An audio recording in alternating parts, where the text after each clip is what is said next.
Oke, assalamualaikum warahmatullahi wabarakatuh. Baik, di siang hari ini di perkuliahan saya mengenai biologi dasar, kita sudah menginjak ke pertemuan kelima dan kita akan membahas organel sel, yaitu pada bagian badan mikro.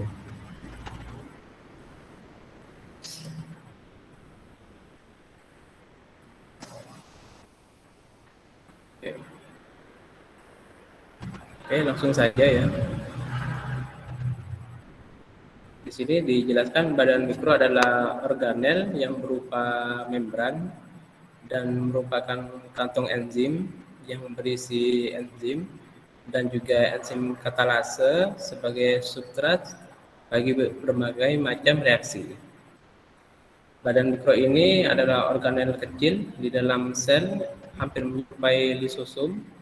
Sesuai dengan namanya, organel ini disebut badan mikro karena ukurannya yang kecil, sangat kecil, hanya bergaris tengah antara 0,3 sampai 1,5 mikromolar dan bisa diamati dengan mikroskop elektron. Nah, ini bisa dilihat di sini. Struktur badan mikro berbentuk agak bulat atau lonjong dengan diameter 0,2 sampai 1,5 mikromolar, hampir menyerupai mitokondria dan lisosum. Nah, ini bentuknya. Nah, ini badan mikro, dan badan mikro ada pada bagian sini. Jadi pada bagian sel itu, baik itu sel tumbuhan dan sel hewan. Nah, ini ada bagian badan mikro yang fungsinya itu biasanya pada saat terjadi pembelahan sel. Yaitu saat terjadi pembelahan sel, ya ini akan menjadi suatu topangan untuk benang-benang terjadinya pembelahan sel itu yang akan bergerak menuju ke bagian badan mikro. Jadi pada pembelahan sel itu nanti pada bagian sitokinesis ada kromosom, dia yang melekat pada benang-benangnya itu di ujung pembelahan, dan benang-benang itu juga ada yang melekat pada bagian badan mikro yang terletak pada kutub sel.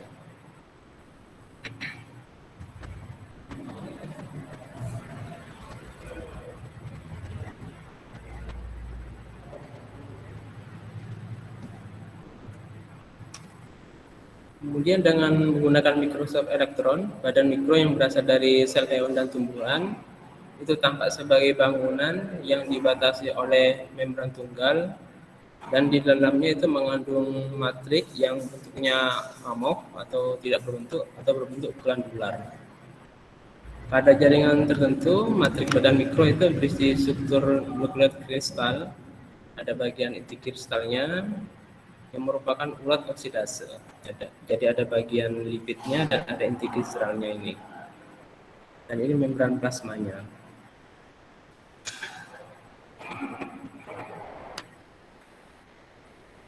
Kemudian di badan mikro itu terdapat dua tipe, yaitu bagian peroksisom dan piloksisom. Peroksisom ini berisi enzim katalase dan oksidase dan terdapat pada sel hewan, fungi, dan daun tanaman tingkat tinggi.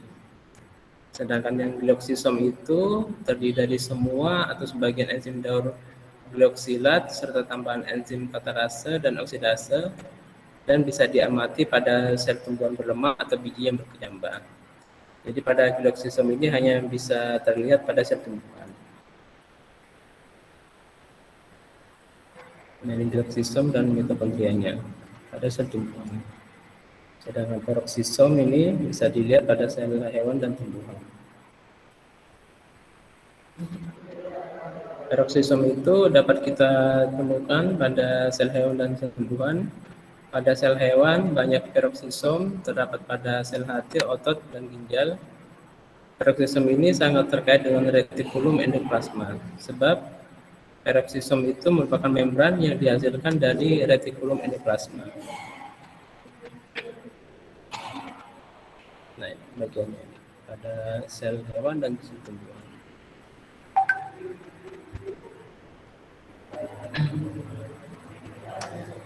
Kemudian sementara itu glyoksisom terdapat pada sel tumbuhan yang berlemak, misalnya saja pada biji.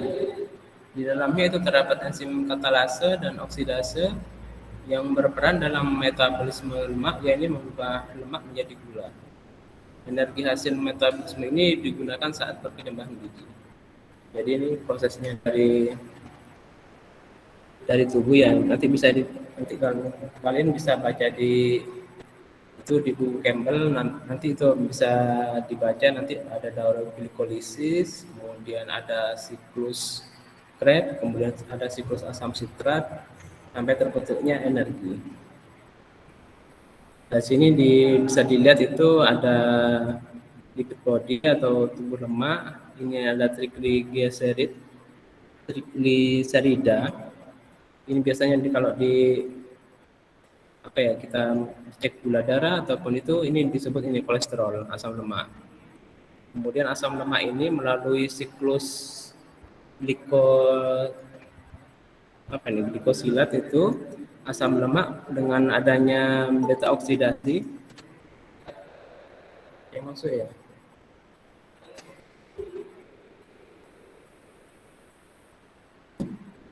Oke, Muhammad juga masuk.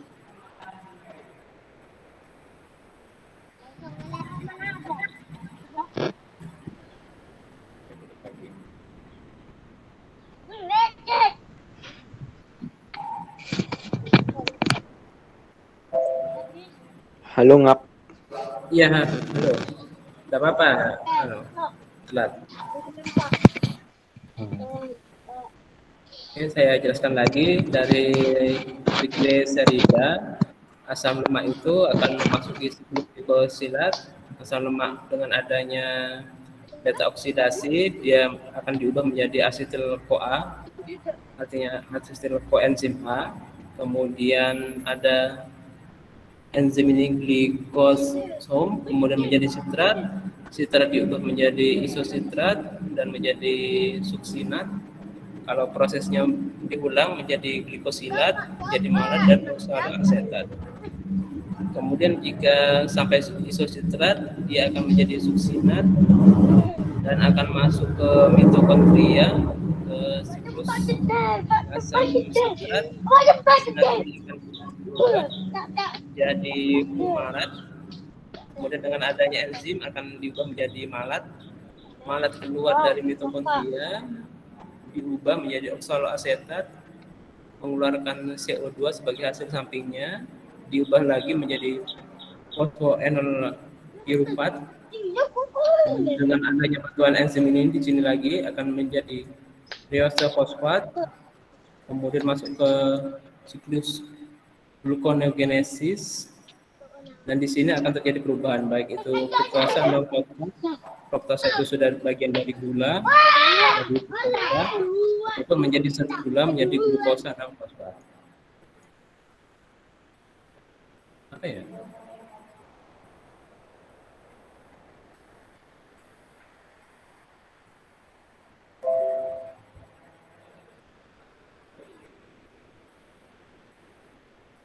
Sebentar.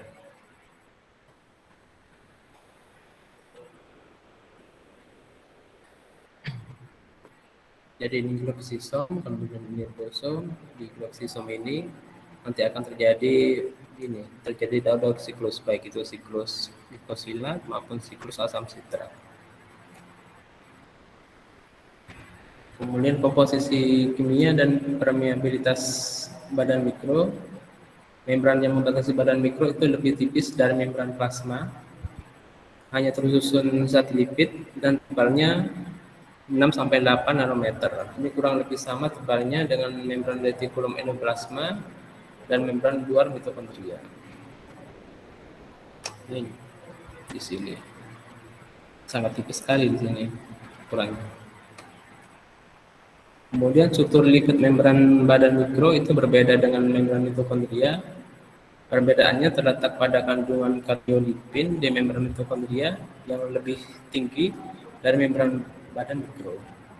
Permeabilitas badan mikro itu mirip seperti pada mikrosom. Hal ini disebabkan karena keduanya mempunyai komposisi yang bersama. Membran badan mikro itu sangat permeabel terhadap sejumlah substansi yang alaminya sebagai substrat dari beberapa enzim seperti asam amino, asam alfa hidroksi, dan asam urat. Sukrosa juga dapat berdifusi melalui membran badan mikro. Nah, di sini ada penjelasan membran badan mikro, ada zat-zat yang dapat melewati dan tidak melewatinya. Yang melewati ini berupa asam amino, asam hidroksi, dan asam urat. Dan yang tidak permeabel atau tidak dapat masuk yaitu nukleotida piridin, NADH, dan DPH. Fungsi badan mikro di sini dijelaskan ya. Yang pertama adalah proteksi sel terhadap sifat toksik atau racun yang tinggi dari oksigen, ini biasanya pada tanaman. Kalau tanaman kelebihan oksigen, dia itu akan bersifat racun. Karena sifat dari tumbuhan, dia lebih banyak membutuhkan karbon dioksida untuk terjadinya fotosintesis daripada oksigen. Kemudian kedua, proses sebagian metabolisme purin dan pirimidin dan pemecahan D-amino. Yang ketiga, konversi atau perubahan gluconeogenik dari lemak untuk menjadi gula. Seperti tadi itu, dari penjelasan tadi itu. Kemudian yang keempat, pembentukan lisin dan serin yang merupakan pendahulu untuk sintesis C1 yang penting untuk biosintesis asam nukleat. Di sini sudah ada ya, C1 itu apa? Itu senyawa C1 itu yang penting adalah metana, karbon monoksida, karbon dioksida, dan metanol.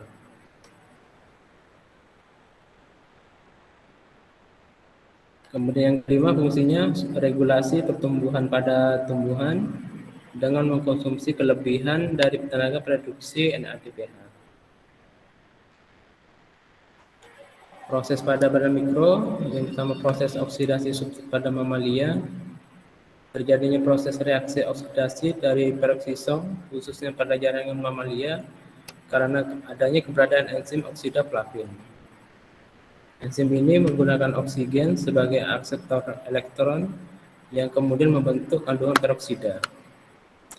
Hidrogen peroksida yang terbentuk ini sangat beracun keberadaannya bagi sel. Oleh karena itu, hidrogen peroksida ini akan diurai oleh enzim katalase menjadi H2O2 atau menjadi air dan oksigen. Proses ini terjadi di dalam peroksisom. Kemudian proses beta oksidasi asam lemak pada mamalia, ada sejumlah pendapat yang menyatakan bahwa lipid netral itu terdapat dalam sitosol melalui proses hidrolisis oleh lipase menjadi asam lemak bebas. Hasil metabolisme yang berupa asam lemak bebas ini akan diangkut oleh suatu karier atau protein ke dalam mitokondria. Tujuannya untuk dioksidasi dan diubah menjadi asetil-koenzim A. Asetil-CoA yang dihasilkan akan diangkut ke mitokondria kembali. Selanjutnya, asetil-CoA akan masuk ke dalam daur Krebs. Andai asetil-CoA itu tetap tinggal di dalam sitosol, maka akan berubah menjadi asam lemak. Ini akan menetralkan kembali asam lemak yang dihasilkan sebelumnya. Kemudian proses beta oksidasi asam lemak pada endosperm atau bakal buah ya, cadangan makanan pada tumbuhan. Untuk proses oksidasi beta oksidasi asam lemak diperlukan berbagai enzim. Sejumlah enzim terdapat di badan mikro. Meskipun demikian, enzim tersebut awalnya ditemukan dalam glioksisom endosperm tumbuhan. Penemunya ini, keduanya meneliti bahwa jalur metabolisme oksidasi pada peroksisom mamalia itu tidak jauh berbeda dengan glioksisom pada tumbuhan. Oke, sekarang selain tadi penjelasannya dengan penjelasan tadi, kita masuk ke sentriol. Sentriol adalah sebuah organel yang tak bermembran, berbentuk tabung atau badan silinder kecil yang bisa ditemukan pada organisme eukariot. Sentriol ini biasa ditemukan pada sel hewan dan jarang sekali ditemukan di beberapa tumbuhan tingkat tinggi dan jamur. Sentriol ini terlibat dalam pembelahan sel, baik mitosis atau sitosis, serta pembentukan silia dan flagella. Nah, ini setiap sel memiliki sepasang sentriol yang saling tegak lurus. Tapi terkadang sepasang sentriol itu tidak membentuk tegak lurus. Ada juga yang terusun atau berhubungan pada bagian ujungnya. Struktur sentriol itu dia itu memiliki struktur yang unik. Dalam satu sel ada satu pasang sentriol. Untuk organel ini silinder memiliki rangka mikrotubul yang bersudut secara radial. Mikrotubul itu beruntai 3 triplet, jumlah tripletnya tiap sentriol ada 9. Rangka 9 triplet ini terikat oleh serat penghubung berupa mata kental, dan sentriol ini mempunyai diameter 0,15 mikromolar dan panjangnya 0,3 sampai 0,5 mikromolar. Nah, ini gambar sebuah sentriol yang dihubungkan dengan serat penghubung gambar kiri dan sayatan melintang sentriol melalui mikroskop gambar kanan.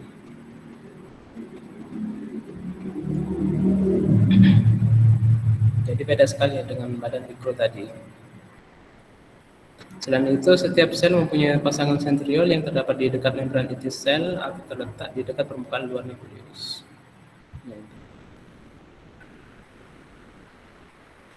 Jadi ini biasanya nanti akan berfungsi saat terjadi pembelahan sel itu nanti. Sentriol ini merupakan organel sel yang tidak ikut aktif dalam metabolisme sel, tetapi memegang peran penting dalam proses pembelahan sel. Setiap sel itu mempunyai pasangan sentriol yang terdekat di dekat membran inti sel. Pasangan sentriol ini akan berubah menjadi sentrosom ketika sel akan membelah dan disemeluti oleh gumpalan besar tidak berbentuk atau amorf yang terbuat dari material padat berupa material perisentriol atau PCM. Ini bentuknya dari PCM berupa benang-benang. Pada gambar di bawah ini, zat padat yang memenuhi sentriol atau PCM ditunjukkan pada bagian berwarna merah juga. Nah, ini saat terjadi pembelahan sel, sentriol itu membentuk benang gelendong. Ini benang gelendongnya bisa dilihat, atau benang spiral. Kedua ujung benang ini mempunyai tempat belakangnya berbeda. Ujung yang satu itu melekat pada bagian sentriol, sedangkan ujung yang lain itu melekat pada bagian kromosom.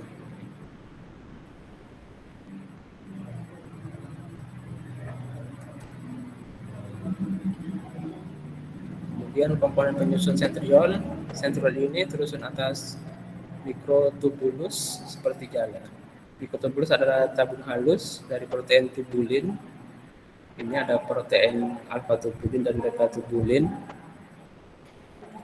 yang terdapat pada kebanyakan sel hewan. Diameternya kurang lebih 25 nanometer, sedangkan panjangnya itu dapat bervariasi.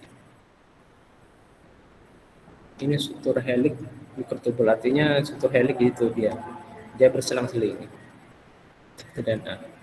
Nah, pada gambar rekayasa di bawah ini, sentriol itu tampak terdiri dari 9 triplet mikrotubulus, yang masing-masing triplet itu terdapat 3 mikrotubulus yang saling menempel. Jadi ini fungsinya sentriol itu, dia saat terjadi pembelahan, ada bagian dia di bagian kutub itu untuk pelekatan benangnya, dan juga ini pada bagian lainnya juga itu benang ini juga menempel pada bagian DNA yang akan dipisahkan. Nah, dari masing-masing pembelahan itu akan menghasilkan itu sel yang mungkin sel yang sama dengan fungsi yang sama yang akan membentuk jaringan dan organ.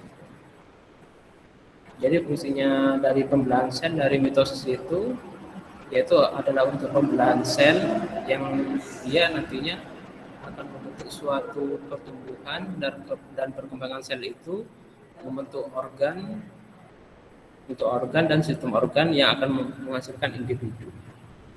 Jadi kalau saat muda kita mengalami pembelahan sel yang banyak, itu tentunya akan membuat pertumbuhan itu menjadi lebih normal.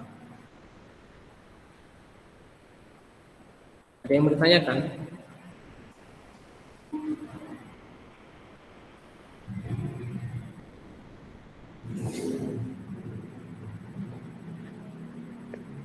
Pak, saya Pak. Ya. Cek. Itu Pak tadi yang struktur Sebentar ya. badan mikro. Yang nanya siapa ya? Muhammad Bila atau apa nih? Kurang jelas soalnya sinyalnya. Yang mana? Halo,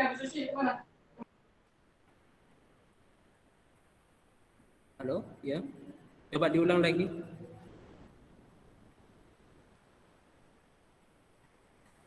Halo, tes. Muhammadillah atau Awali? Mungkin gimana tadi pertanyaannya? Mohon maaf Pak, barusan Awali yang ini yang nanya. Tidak tahu kenapa ini. Oh, lanjut Awali, lanjut. Iya. Oh ya, soalnya Itu yang hasilnya tingkat struktur 2. badan mikro yang hampir menyerupai mitokondria itu, Pak. Yang cuma ada ya Mana ya? adanya di apa tadi? Hewan, fungi, dan tanaman tingkat tinggi. Itu tanaman tingkat tinggi apa maksudnya, Pak? Ya itu dari tanaman tingkat tinggi misalnya dia tanam termasuk tanaman yang sudah itu dia bukan tergolong tanaman tingkat rendah kan ada tingkat rendah, maksudnya tanaman tingkat rendah dia itu bisa jadi dia itu memiliki organ reproduksi itu tidak selengkap tanaman tingkat tinggi. Misalnya tanaman tingkat tinggi seperti bunga, dia ada Contohnya, Pak. bagian Contoh. putih, kemudian ada bagian benang sari seperti itu. Mana? Contohnya.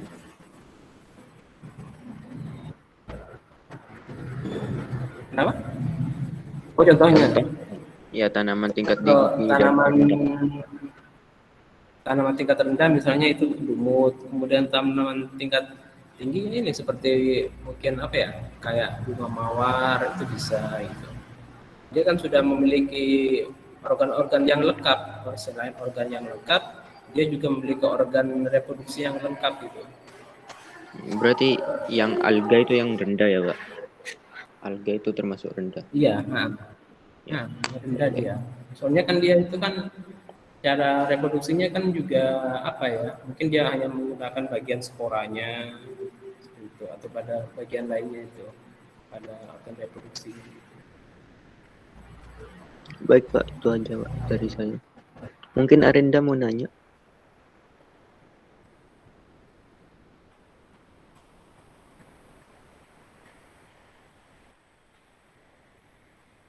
Ini mungkin salam Muhammadillah. Ini Pak, tadi yang apa tadi fungsi badan mikro. Fungsi badan mikro.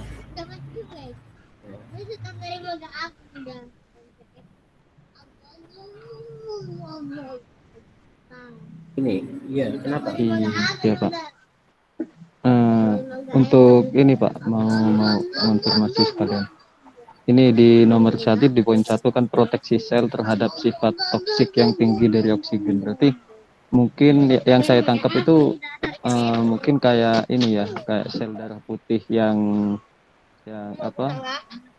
Yang membunuh bakteri gitu ya Pak, mungkin Pak ininya. Bukan. Fungsinya. Ini misalnya pada kalau manusia kan kalau kelebihan oksigen kan bagus gitu ya. Jadi dia normal apa kadar oksigennya normal. Tapi pada tumbuhan itu lebih banyak membutuhkan karbon dioksida daripada oksigen karena oksigen pada tumbuhan itu sifatnya juga bisa merusak kebagian sel-sel tumbuhan seperti itu. Jadi ini sifat toksik oksigen itu hanya berlaku pada tumbuhan. Oh, iya Pak. Iya. Kan apa ya proses terjadinya perkembangan pada tumbuhan itu kan melalui fotosintesis. Kemudian fotosintesis itu bahan bakunya dari karbon dioksida, kemudian kalau tidak salah sama air gitu. Nanti hasil berupa zat gula atau glukosa, oksigen dan juga air juga. Jadi keberadaan oksigen pada tumbuhan itu tidak begitu banyak sih dibutuhkan oleh tubuhnya. Malah justru yang lebih banyak dibutuhkan bahan bakunya berupa karbon dioksida. Iya Pak. Ya mungkin cuma itu Pak. Makasih Pak. Iya.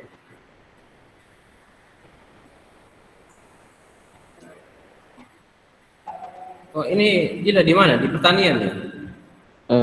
Lagi di jalan sebenarnya Pak barusan Pak. Oh, gitu. Saya kira di pertanian. Iya Pak.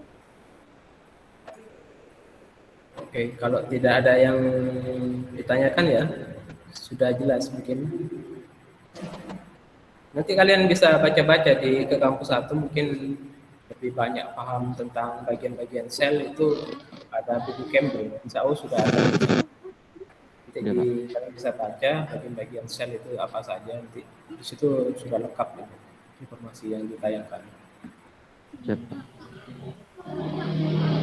Oke, terima kasih atas kehadirannya. Selamat siang dan selamat beraktivitas untuk perkuliahan lainnya. Terima kasih. Assalamualaikum warahmatullahi wabarakatuh. Waalaikumsalam warahmatullahi wabarakatuh. Terima kasih Pak. Iya, sama-sama.